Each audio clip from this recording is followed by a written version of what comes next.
Eh, tu veux pas savoir la suite? Eh ben Mathilde, elle a dansé toute la night. C'était la reine de la soirée. Il est 4 heures du mat, elle s'en va. Elle va rejoindre son mari à l'entrée. Lui, en fait, depuis minuit, il s'était endormi, tu vois. Quand elle arrive, il lui met son manteau sur ses épaules. Elle est un petit peu dégoûtée parce que son manteau, il fait cheap comparé au reste de sa tenue. Et que toutes les meufs, en partant, bah, elles avaient des fourrures. Il va commander une voiture, un fiacre. Tu sais, c'est les voitures qui sont tirées par des chevaux à l'époque.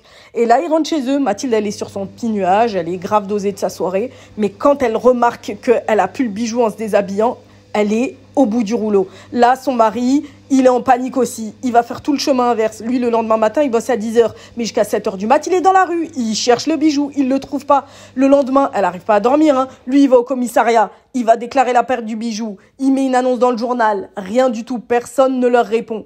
Et là, son mari lui dit, écoute, t'écris un mot à ta copine. Tu lui dis que, en fait, le bijou, il s'est caché, d'accord, à l'ouverture.